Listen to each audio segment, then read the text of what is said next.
चार पिट मेथड है ना, चार पिट विधि। अब ये किस फॉर्म की होगी, देखो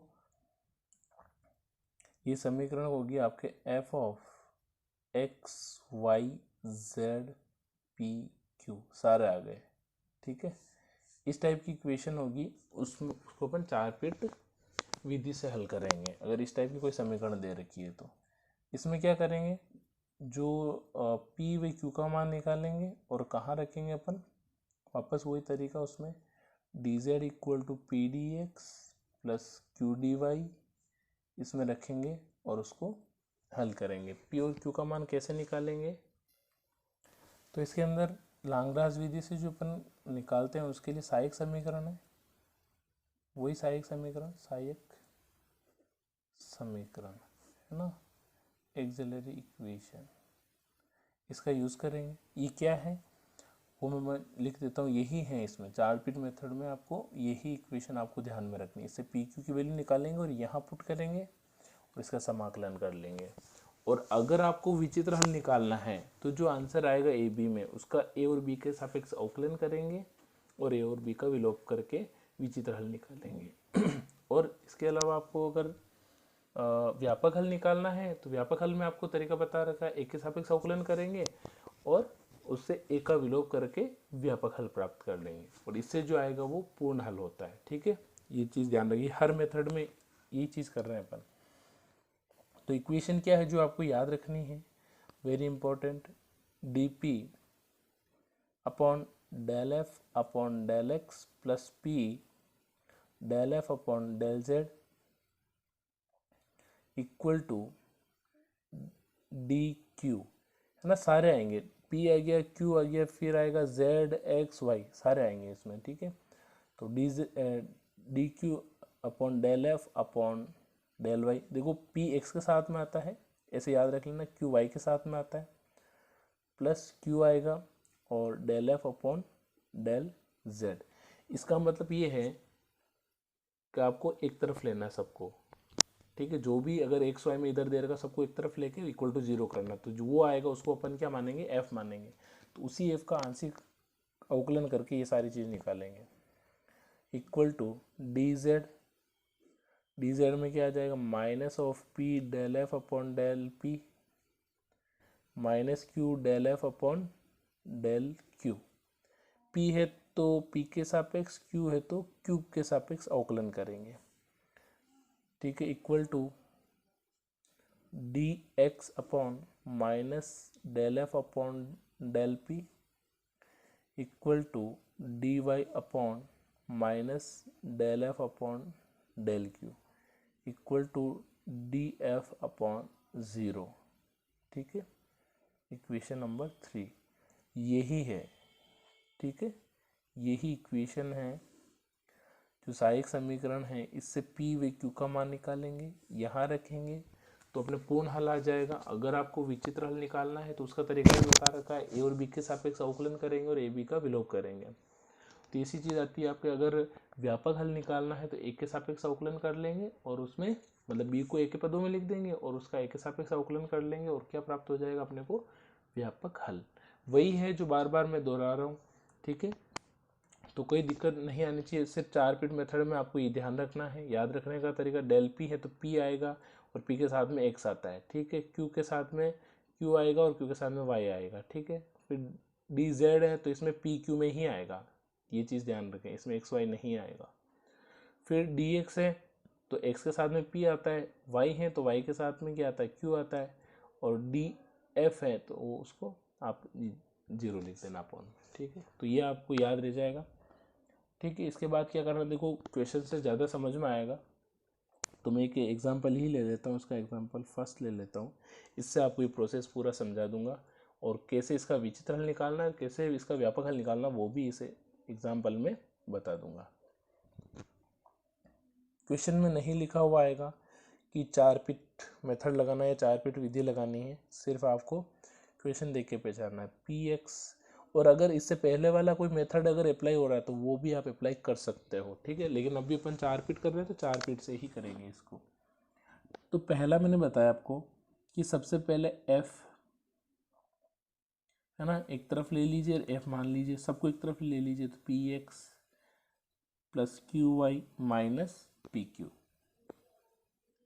तो इधर क्या बच गया आपको, इक्वल टू 0। ठीक है, इसको समीकरण 1 दे दीजिए। अब यहाँ पे लिखेंगे समीकरण 1 4 पिट वाला है, देखो इसमें p आ रहा है, x आ रहा है, ठीक है, देखो p आ रहा है, अगर z जैसे नहीं है तो कोई दिक्कत नहीं है तो नहीं है, ठीक है, इसमें टेंशन नहीं लेनी, जो है वो उस फॉर्म का बन रहा है कि नहीं बन रहा, x y z p q, अगर इसमें एक्स वाई और पी क्यू भी है तो भी चलेगा, तो भी उसी फॉर्म का हो गया। तो समीकरण 1 के 4 पिट सहायक समीकरण, एक्सिलरी इक्वेशन AE जो भी लिख रखी है ये वाली, है ना, इसी का आपको यूज करना है। वापस एक बार लिख देता हूँ अच्छे से, dp upon del f upon del x plus p del f upon del z equal to dq upon del f upon del y plus q del f upon del z equal to dz upon minus p del f upon del p minus q del f upon del q। इस तरीके से आप याद रखने का तरीका देख सकते हो कि कैसे इसको याद रखना है, ये आपको याद रखनी ही पड़ेगी, ठीक है। Equal to dx upon minus del f upon del p, ये एफ क्या है, ये जो एफ निकाल रखा ना, इसका x के सापेक्ष, z के सापेक्ष, y के सापेक्ष, z के सापेक्ष, p के सापेक्ष, q के सापेक्ष, p के सापेक्ष और वापस q के सापेक्ष अपन इसका क्या करेंगे, आंशिक अवकलन निकालेंगे, ठीक है। इक्वल टू यहाँ पे d नहीं था, डेल था, ये ध्यान रखें, डेल, ठीक है, तो डेल f अपॉन 0, ठीक है। ये आपके आ गई 4 पिट सहायक समीकरण। तो इसमें वैल्यू रख देते हैं, देखो एक एक निकाल लेते हैं, अब अलग अलग नहीं निकाल रहा हूँ मैं, f है तो यहीं से निकाल रहा हूँ, देखो del p upon del f upon del x, अगर इस f का x के सापेक्ष करोगे तो क्या बनेगा, ये p हो जाएगा, ये 0 हो जाएगा और ये भी 0 हो जाएगा। किसके सापेक्ष कर रहे हैं, x के सापेक्ष कर रहे हैं, तो यहाँ पे आ गया p plus p into del f upon del z, z तो है ही नहीं पूरे में, ठीक है, यहाँ पे x के सापेक्ष किया तो p आ गया, ये बाकी 0 हो गया, और अगर आप डेल एफ अपॉन जेड के सापेक्ष, जेड तो है ही नहीं अंदर, तो क्या हो जाएगा 0, equal to del q upon del f upon del y, y के सापेक्ष करेंगे तो क्या आ जाएगा q plus q into del f upon del z, z है ही नहीं तो 0, ठीक है, dz upon minus of p del f upon del p, p के सापेक्ष करेंगे इसका तो क्या आ जाएगा, x आ जाएगा, है ना, p के सापेक्ष करेंगे तो, हाँ p के सापेक्ष ये इसका भी होगा, इसका भी होगा, तो यहाँ पे ब्रैकेट लगा देता हूँ, p के सापेक्ष इसका किया तो x, p के सापेक्ष इसका किया तो minus q, x minus q आ जाएगा। फिर माइनस ऑफ q, इसका करेंगे del f upon del q, तो ये तो 0 हो गया, इसका क्या हो जाएगा y, इसका क्या हो जाएगा, q के सापेक्ष करेंगे तो q का 1, ये तो माइनस p। फिर del x upon del f upon del p, p के सापेक्ष करोगे तो पी के सापेक्ष तो अभी कर रखा है x माइनस क्यू, है ना, तो माइनस है बाहर, तो minus x minus q equal to d y del f upon del q, ये निकाल ही रखा y माइनस क्यू, तो बाहर माइनस है, इसमें q के सापेक्ष कर रहे हैं ना, q ये p के सापेक्ष हो गया, q के सापेक्ष करेंगे तो ये हो जाएगा y minus y minus p, है ना, क्योंकि q का 1 हो गया, ये आ गया, ठीक है। अब इसको थोड़ा सा सोल्व कर लीजिए, क्या बनेगा, dp अपॉन p बचा सिर्फ, ये 0 हो गया, ये हो गया dq अपॉन q बचा, dz अपॉन ये पूरी बच रहा है तो ऐसे लिख दो, minus of p x minus q minus of q y minus p equal to d x upon x को इंटू करेंगे तो हो जाएगा क्यू माइनस एक्स और ये हो जाएगा d y upon p minus y. ठीक है, इसको दे दीजिए समीकरण नंबर 2। ये समीकरण 1 हो गई, इसको 2। बस इसमें बाकी वैसे ही प्रोसेस है जैसे अपन पहले करते आ रहे हैं। इससे सिर्फ पी क्यू निकालने के लिए ये एक प्रोसेस है जिसको अपन फॉलो करते हैं। तो यहाँ से देखो पी क्यू में इन दोनों को साथ में ले लूँ, प्रथम दो को, प्रथम दो पद, तो प्रथम दो पद अगर मैं ले लूँ और समाकलन कर लूँ तो पी क्यू में इक्वेशन आ जाएगी del p upon d p upon p समाकलन बराबर डी क्यू अपॉन क्यू समाकलन। तो क्या आ जाएगा, इसका आ जाएगा log P log Q plus log A. Constant ले लेंगे, इसमें ए बी ही लेंगे तो अपन कंफ्यूज नहीं होंगे, क्योंकि ए के साथ जो विचित्र हल निकालेंगे उसमें ए और बी के सापेक्ष अवकलन कर लेंगे। तो log p equal to log m plus log n, तो क्या होगा log m into n, log से log कैंसिल हो जाएगा इसमें, तो p इक्वल टू क्या आ गया आपके qa। इसको दे दीजिए इक्वेशन नंबर 3। अब जो 3 का जो प्रयोग है कहाँ पे कर दें अपन, 1 में कर दें। ठीक है, 3 का प्रयोग कहाँ कर देंगे, 1 में। समीकरण 3 का मान 1 में रखो। इसे रखने से क्या होगा, पूरी जो इक्वेशन है क्यू में चेंज हो जाएगी। तो पी का मान रखा मैंने, तो q a into x, q तो क्यू ही रहेगा, और minus A q into q equal to 0। यहाँ से क्यू की वैल्यू निकाल के इसमें पुट करेंगे, कुल मिला के पी क्यू की वैल्यू निकालनी है आपको, है ना। तो यहाँ से क्यू की वैल्यू निकल जाएगी। क्यू की वैल्यू क्या आ जाएगी, q a x plus Y minus A Q equal to 0। तो यहाँ से देखिए, यहाँ से क्या पता चल रहा है, यहाँ से ये पता चल रहा है क्यू 0 नहीं हो सकता है। ठीक है, क्यू नहीं 0 नहीं हो सकता, इसका मतलब ये वाली टर्म 0 होगी, ये वाली टर्म 0 होगी, A x plus Y minus A Q equal to 0। तो यहाँ से क्यू की वैल्यू निकाल लीजिए, क्यू की वैल्यू क्या आ जाएगी, तो यहाँ से क्यू की वैल्यू आ जाएगी आपकी Q equal to Y plus A X आ गया, है ना, वाई प्लस ए एक्स आ गया इधर, है ना। और अपॉन में क्या आ जाएगा, क्योंकि माइनस में था, अपॉन में ए, इसको दे दीजिए। ये आ गया आपकी क्यू का मान, प्योर क्यू का मान निकालना, क्यू का आ गया। इसको कहाँ रख दें, समीकरण 3 में। समीकरण 3 में रखेंगे तो क्या होगा, वहाँ से पी का मान आ जाए। पी इक्वल टू क्या था, ए इंटू क्यू, तो क्यू क्या है, वाई प्लस, समीकरण 3 में रखने पर पी आ जाएगा ए एक्स अपॉन ए, तो ए से ए कैंसिल हो जाएगा, तो पी इक्वल टू आ जाएगा वाई प्लस ए एक्स। ठीक है, p equal to Y plus A x, ये आ गया p का मान। p और q का मान आ गया, यहाँ पे लिखेंगे p तथा, वापस वही तरीका जैसे अपन ने स्टैंडर्ड फॉर्म 4th पढ़ी थी, मानक रूप 4th पढ़ा था, उसी तरीके से करेंगे। p तथा q का मान कहाँ रखोगे, p तथा q का मान कहाँ रखना है आपको, इसमें dz equal to P D x, वही तरीका मैंने बताया था आपको इसके प्रोसेस में, इंटू डी वाई, इसके अंदर रख दीजिए। तो रखो क्या आ जाएगा, डी जेड पी का मान आ गया आपके वाई प्लस ए X into D x, plus Q का मान क्या है, क्यू का मान है आपके Y plus A X upon A into D Y. समाकलन ले लीजिए तीनों जगह। ठीक है, तीनों जगह समाकलन ले लीजिए, तो क्या आ जाएगा इसका, z इक्वल टू, ये हो जाए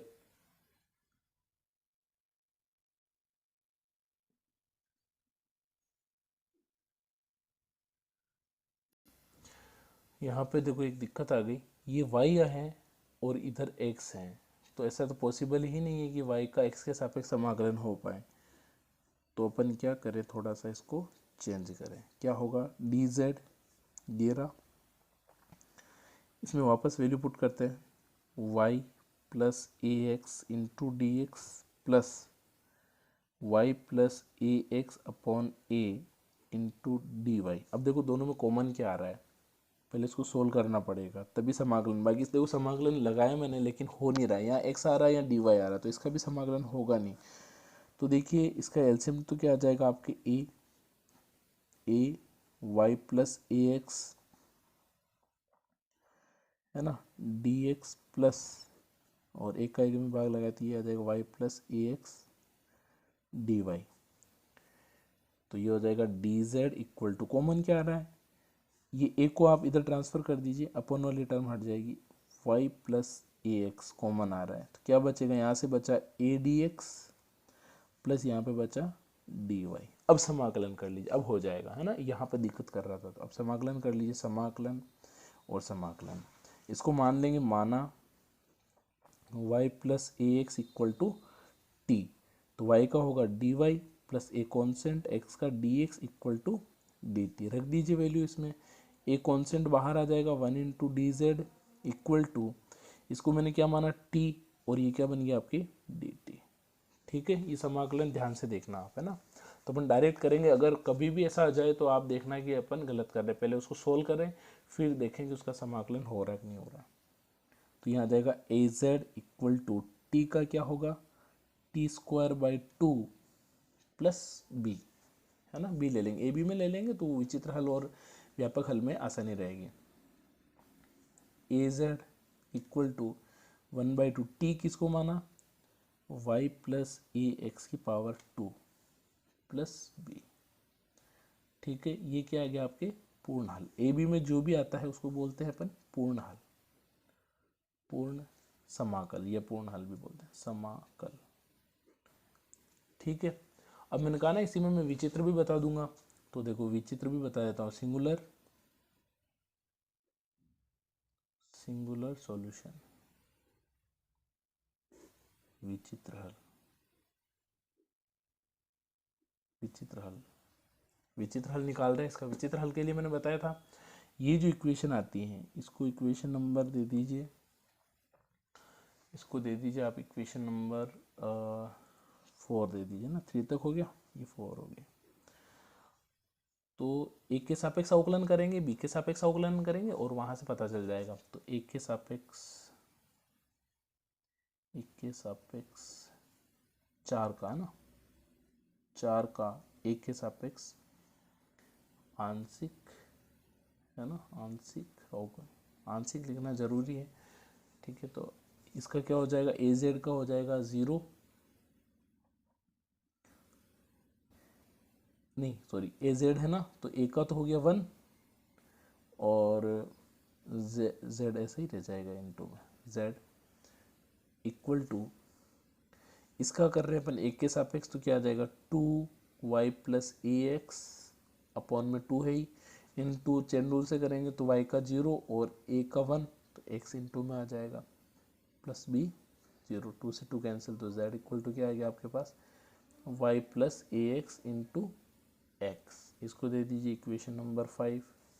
अब b के सापेक्ष करते हैं और दोनों से a और b का विलोप करेंगे, तो b के सापेक्ष आंशिक, हर एक में अपन ने यही किया है, इस चीज़ का ध्यान रखें, आंशिक अवकलन, एक के सापेक्ष बी के सापेक्ष अवकलन करेंगे आंशिक अवकलन, और वहाँ से अपन क्या प्राप्त कर लेंगे, ए बी को हटा के उसका विचित्र हल प्राप्त करेंगे।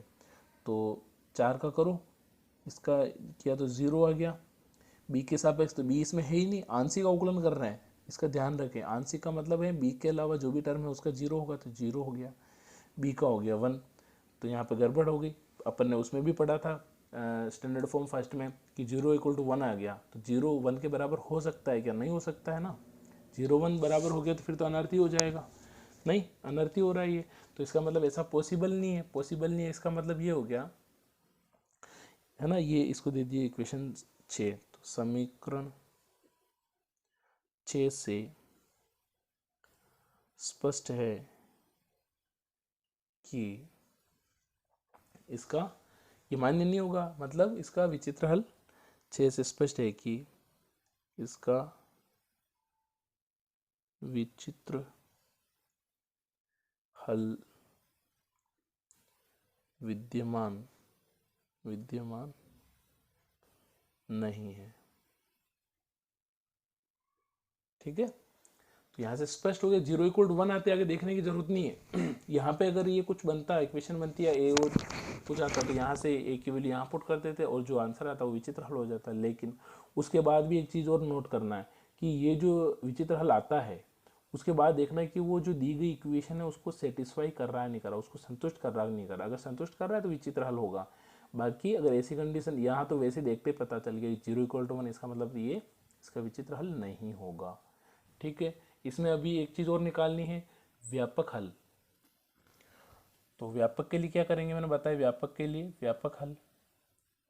व्यापक हल के लिए जो है टर्म को इसमें रखना है पूरे को, मतलब बी की जगह बी को ए के पदों में लिखना है, मतलब b = 5 अभी एग्जाम्पल नंबर फर्स्ट ही चल रहा है, देखो मैं सारी चीज़ें इसमें निकाल के बता रहा हूँ। तो 5 तो प्रतिस्थापित कीजिए समीकरण 4 में, तो क्या आ जाएगा AZ = 1/2 y + ax का होल स्क्वायर तो था ही, प्लस b था, b की जगह आ जाएगा 5 इसको दे दीजिए इक्वेशन नंबर 7। अब क्या करेंगे, समीकरण 7 का एक के सापेक्ष, सिर्फ इसमें एक के सापेक्ष ही करना, क्योंकि b को भी एक के पदों में चेंज कर दिया, ये व्यापक हल आता है। और विचित्र हल में क्या a और b दोनों के सापेक्ष करते हैं, इसका विशेष ध्यान रखें। तो एक के सापेक्ष आंशिक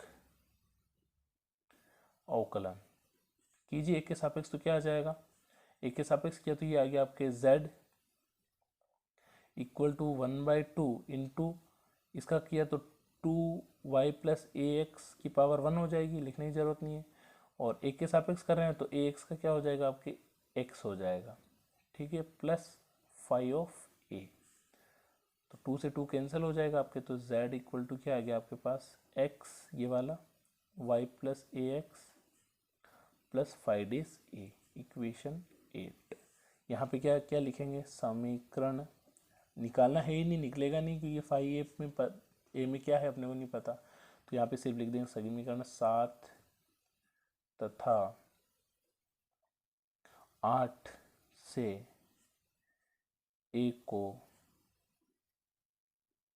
विलोप कर व्यापक हल ज्ञात किया जाता है। ठीक है, प्रोसेस आपको पूरा समझ में आ गया होगा। सिर्फ स्टार्टिंग में 4 पीरियड से अपन पी क्यू निकालते हैं और dz = pdx + qdy में रखते हैं, वहाँ से p और q की वैल्यू निकालते हैं अपन समीकरण 1 का यूज़ करते हुए। ठीक है, और उसको अपन p और q की जगह रख के उसका समाकलन करते हैं। समाकलन करने पे जो आता है वो है आपके पूर्ण हल। अगर डायरेक्टली पूर्ण हल पूछता है तो वो पूर्ण हल खत्म, ए और बी में आ जाएगा। अगर आपको विचित्र हल भी पूछता है तो उसमें क्या करना है, आपको ए और बी के सापेक्ष आंशिक अवकलन करेंगे और ए और बी को विलोप करेंगे। लेकिन इसमें हुआ ही नहीं, 0 = 1 आ गया जो पॉसिबल ही नहीं है, तो यहाँ लिख दिया विचित्र हल नहीं है। व्यापक हल के लिए क्या करना है, पूरे को ए में चेंज करना है। तो बी था, यहाँ पे बी को ए में कैसे चेंज किया मैंने, b = 5 क्योंकि b को ए के पदों में लिखा मैंने, इसका मतलब ये हो गया है ना। अब पता नहीं कि 5 है क्या, है ना, ये अपने को नहीं पता है, तो फिर इसमें b की जगह रख दिया और इसको एक के सापेक्ष अवकलन कर लिया, ये आ गया। जो भी अवकलन आया है 7 और 8 से 1 का विलोप करने पे क्या ज्ञात होगा आपको, इसमें इसका व्यापक हल प्राप्त होगा। ठीक है, नेक्स्ट एग्जाम्पल, एग्जाम्पल नंबर 2।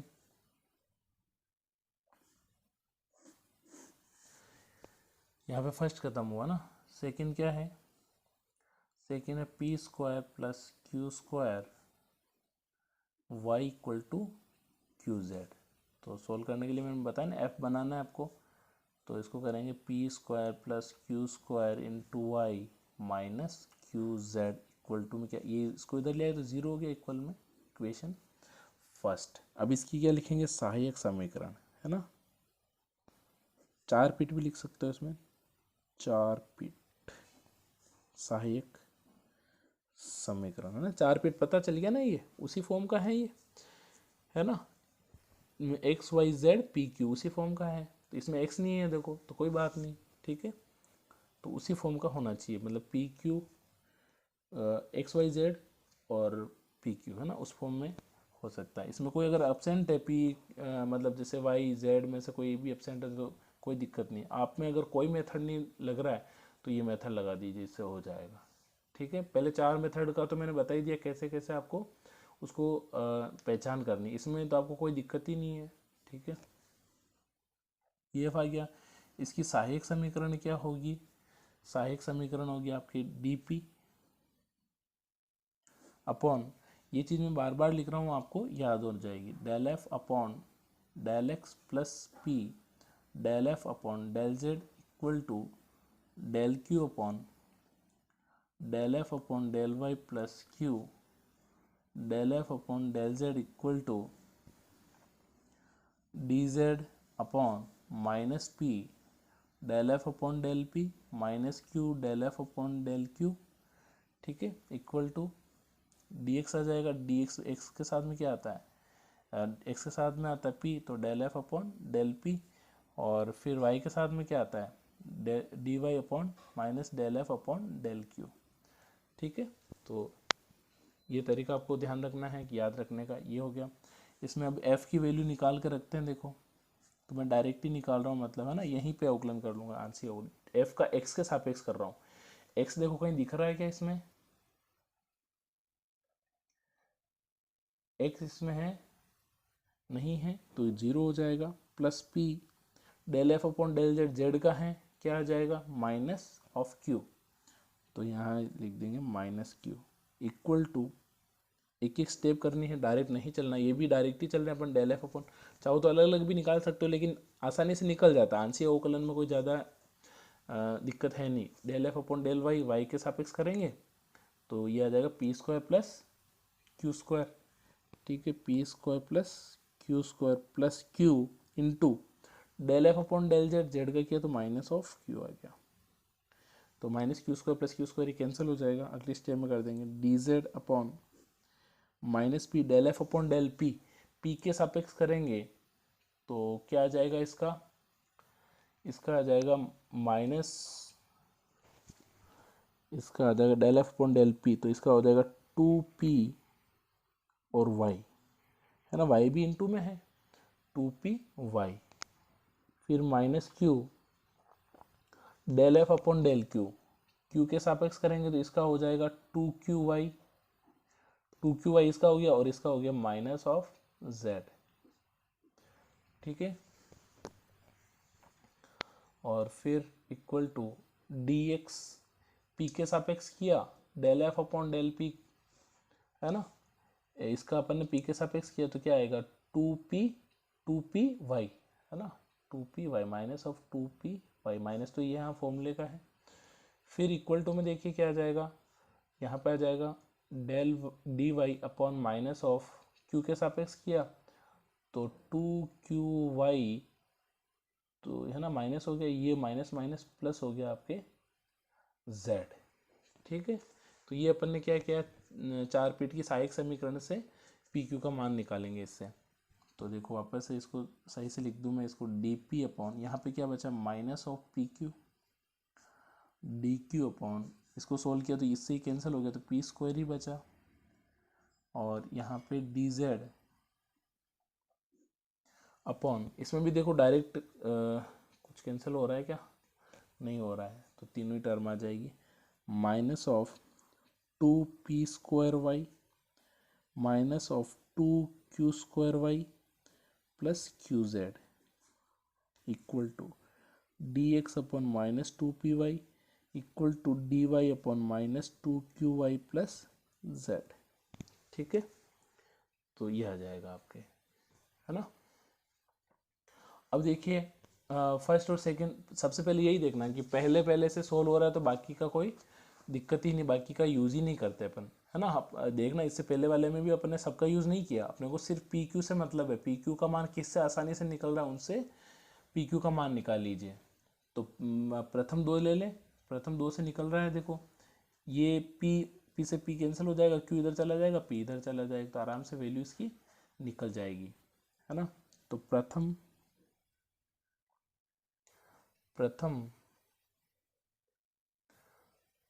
प्रथम 2 पदों से, प्रथम 2 पदों से।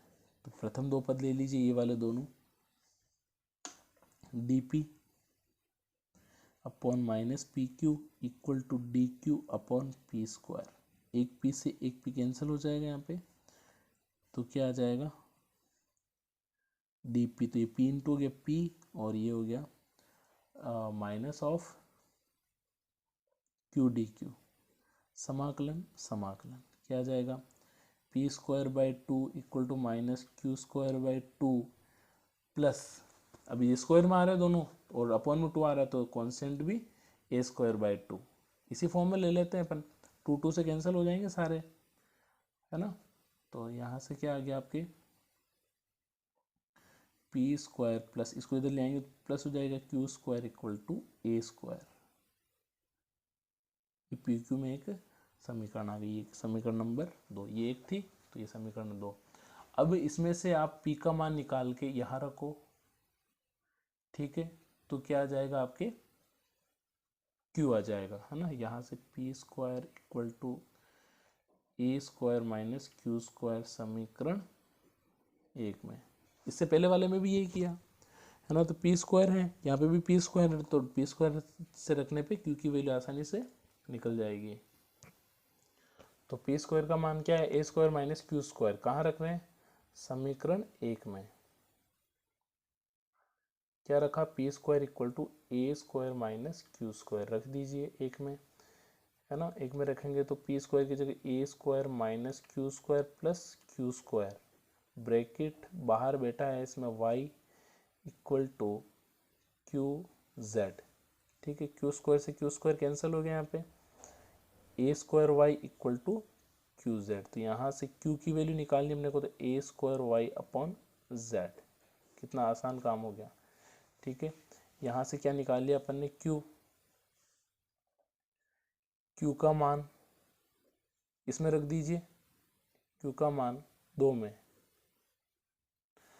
क्यू का मान समीकरण 2 में रख रहे हैं, तो 2 में रखो मतलब यहाँ रख रहे हैं, तो P square equal to A square minus Q square मतलब इसका square, A square Y upon Z का होल स्क्वायर। तो यहाँ से आप पी की वैल्यू निकालेंगे तो P square equal to LCM आ जाएगा,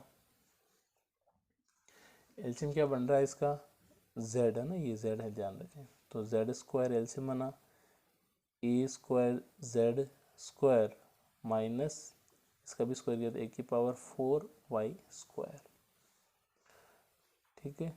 तो ए स्क्वायर ऊपर से कॉमन आ रहा है और पी स्क्वायर है, तो पी इक्वल टू क्या होगा, ए अपॉन जेड और पूरे पे रूट लग जाएगा, ए स्क्वायर निकाल लिया तो यहाँ पे क्या बचा, यहाँ पे जेड स्क्वायर बचा माइनस यहाँ ए स्क्वायर बचा और यहाँ वाई स्क्वायर बचा, यह भी पी और क्यू का मान। पी और क्यू का मान कहाँ रखेंगे, पी व क्यू का, पी व क्यू आ गया, पी और क्यू का मान कहाँ रखेंगे, पी तथा क्यू का मान। देखो ये मेथड थोड़ा सा मतलब बड़ा जरूर है लेकिन बहुत आसान है। पी व क्यू का मान कहाँ रखेंगे अपन, D Z equal to P D x plus Q D Y में, तो यहाँ पे रख दीजिए D Z equal to P की वैल्यू क्या आई, A upon Z root Z square minus A square Y square plus यहाँ पे dx भी आएगा, है ना। p की वैल्यू पूरी रख दी, dx plus Q D Y, तो q का मान क्या है, ए square Y upon Z D Y, ठीक है। तो देखिए इसको सॉल्व कर लेते हैं थोड़ा सा, जेड जेड इधर चला जाएगा, z d Z equal to a root Z square minus A square Y square d x plus a square y d Y, ठीक है। इसको भी इधर ट्रांसफ़र कर दीजिए क्योंकि ये y आ रहा है या dx आ रहा है, इसका मतलब समाकलन नहीं हो सकता अभी, है ना। इसका हो सकता है, इसका हो सकता है लेकिन इसका नहीं है, तो इसको अपॉन में भेजा, अपॉन में कब भेजेंगे, जब इसको इधर लाएंगे। z माइनस, देखो इंटीग्रेशन होगा तभी वो क्वेश्चन बन पाएगा, बाकी क्वेश्चन देगा ही नहीं, इसलिए थोड़ा सा दिमाग लगाओगे तो पता चल जाए। इसको इधर भेजा तो ये z और y आ रहा है, तो ये z y आ रहा है इधर, है ना। ये डी जेड नहीं लिखा, D Z, Z d z upon में आ जाएगा आपके ये वाली टर्म, ठीक है। तो under root Z square minus ए स्क्वायर वाई स्क्वायर, इसको टी मानोगे देखो डी टी बन जाएगा, वो बन जाएगा, आपको टेंशन नहीं लेनी है उसमें।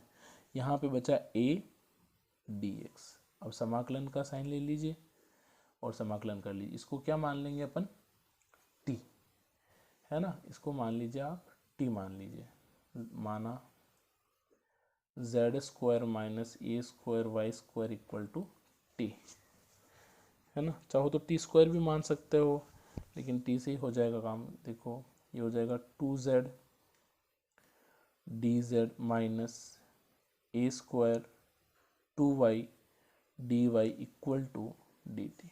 2 एक्स्ट्रा आ रहा है तो अपन में भेज देंगे, बाकी ऊपर वाली टर्म बन रही है जेड डी जेड बन रहा है, माइनस ए स्क्वायर बन रहा है, वाई बन रहा है, डी वाई बन रहा है। 2 कॉमन मतलब इधर निकाल के अपन में भेज देंगे इसको, क्योंकि 2 इधर नहीं आ रहा है। तो बहुत आसान हो गया।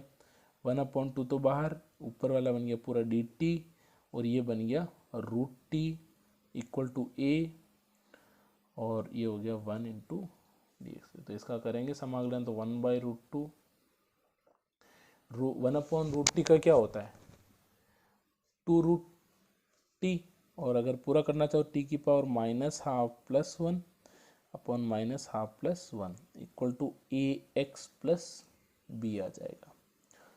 तो यहाँ पे हाफ बचा, है ना, तो 1/√2 इंटू हाफ, तो 2 पर चला जाएगा, और ये रूट टी का मतलब हो जाएगा z square minus A square Y square equal to A x plus b. तो ये कैंसिल होगा, है ना, ये कैंसिल हो जाएगा। यहाँ पे रूट, इसमें मैंने 2 पे नहीं है रूट वैसे, ठीक है, रूट ऐसे ही लगा दिया मैंने गलती से। 1/2 है तो 2 से 2 कैंसिल हो जाएगा, तो क्या बचा यहाँ पे, वर्ग कर लीजिए अब इसका, वर्ग, है ना, तो ये आंसर आ जाएगा, पूर्ण हल आ जाएगा। वर्ग नहीं भी करो तो कोई दिक्कत नहीं, लेकिन रूट हट जाएगा आपके। Z square minus A square Y square equal to A x plus b का होल स्क्वायर, है ना। ये क्या आ गया आपके, पूर्ण समाकल। इसका एक आंसर निकला। अब इसमें आप चाहो कि विचित्र हल निकालना है, तो विचित्र हल में आपको बता ही रखा क्या करना है। विचित्र हल में ए और बी के सापेक्ष क्या करते हैं, अवकलन। किसका करेंगे, जो अपन ने इक्वेशन निकाली। इक्वेशन क्या है ये भी, z square minus A square Y square equal to में क्या था, ए एक्स प्लस बी का होल स्क्वायर, है ना, ए एक्स प्लस बी का होल स्क्वायर। तो ए के सापेक्ष आंशिक अवकलन, आंशिक कर रहे हैं, इसका विशेष ध्यान रखें, मैं बार बार इस चीज़ को बोल रहा हूँ। तो एक के सापेक्ष करेंगे तो क्या आ जाएगा इसका, इधर तो क्या हो जाएगा आपके, इसका तो हो गया 0 माइनस ए, तो 2a हो जाएगा, वाई स्क्वायर तो कॉन्स्टेंट इसके साथ, मतलब एक के सापेक्ष कर रहे हैं, तो इसका हो जाएगा 2ax प्लस बी, और चेन रूल से करेंगे तो ax का x प्लस 0, है ना, एक का 1 हो गया, x प्लस 0, तो क्या बनेगा आपके, तो ये आ गया आपके -2 से 2 भी कैंसिल हो जाएगा आपके, तो क्या आ जाएगा इसमें, -ay square equal to x 2ax plus b. ठीक है, चाहो तो आप एक तरफ ले सकते हो इसको, है ना। तो इसको एक समीकरण दे दीजिए। इससे पहले कहाँ तक हुई थी, समीकरण 2 तक हो गई थी, तो ये 3 हो गई। फिर बी के सापेक्ष, और दोनों से ए और बी को एलिमिनेट विलोप करेंगे, तो क्या प्राप्त हो जाएगा आपको, इसका विचित्र हल। तो बी के सापेक्ष किया तो ये भी 0 ये भी 0, तो 0 इक्वल टू इसका होगा 2ax प्लस बी, और इंटू 1 ही आएगा इसमें, क्योंकि बी का 1 हो, बाकी का 0 हो जाएगा। इससे ए और बी को एलिमिनेट करना, तो यहाँ से समीकरण 4, तो समीकरण 4 का मान, 4 का क्या मान है, 4 का मान ए एक्स प्लस बी बराबर 0, 2 तो इधर जाके 0 हो जाएगा। समीकरण 3 में रख दीजिए, माइनस का ए वाई स्क्वायर इक्वल टू ये क्या हो जाएगा इसमें आपके ये वाई स्क्वायर इक्वल टू क्या हो जाएगा, ये पूरा जीरो हो गया तो जीरो, तो यहाँ से वाई की वैल्यू क्या आ गई, जीरो आ गई। ठीक है, तो समीकरण इसको आप दे दीजिए, ए दे दीजिए।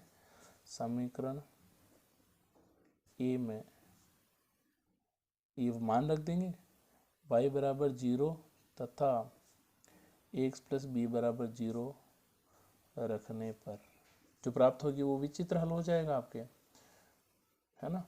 तो रख दीजिए इसमें z square minus zero equal to zero, तो z इक्वल टू आ गया ज़ीरो। ठीक है, ये विचित्र हल है, विचित्र हल है। और ये समीकरण एक को भी आपके संतुष्ट करता है, उसमें रख के देख सकते हैं, है ना। तो ये इसका विचित्र हल प्राप्त हो गया। अब इसमें एक चीज़ और निकालनी है, पूर्ण हल आ गया, विचित्र हल आ गया, अब क्या निकालना है, व्यापक हल। व्यापक हल का मेथड आपको बता ही रखा है कि आपको किस में चेंज करना है, ए में। तो बी को क्या रखोगे, फाई ऑफ ए किस में रखना है, समीकरण ये ए में, यहाँ पे है, इसमें रख देंगे। ठीक है, तो क्या आ जाएगा, जेड स्क्वायर माइनस ए स्क्वायर वाई स्क्वायर व्यापक हल के लिए ना, equal to A x plus b, b का मतलब फाई ऑफ ए का होल स्क्वायर। फिर क्या करते हैं, एक के सापेक्ष, व्यापक में सिर्फ एक के सापेक्ष, क्योंकि ए में चेंज कर देते हैं पूरे को, एक के सापेक्ष आंशिक अवकलन करने पर, तो एक के सापेक्ष आंशिक अवकलन करेंगे तो क्या आ जाएगा, ये तो हो जाएगा ज़ीरो, ये हो जाएगा आपके एक के सापेक्ष कर रखा ना मैंने ये, है ना। तो ये आ जाएगा 2ay स्क्वायर इक्वल टू 2, और ये हो जाएगा ए एक्स प्लस फाइव ऑफ ए, अभी मैंने स्क्वायर का किया है तो यहाँ 1 हो जाएगा, इनटू चेन रूल से होगा तो ए एक्स का हो जाएगा आपके एक्स, और यहाँ हो जाएगा 5 ए। ठीक है, ये हो गया। और 2 से 2 आप यहाँ पे क्या हो जाएगा, कैंसिल हो जाएगा, तो क्या बचेगा, माइनस ऑफ वाई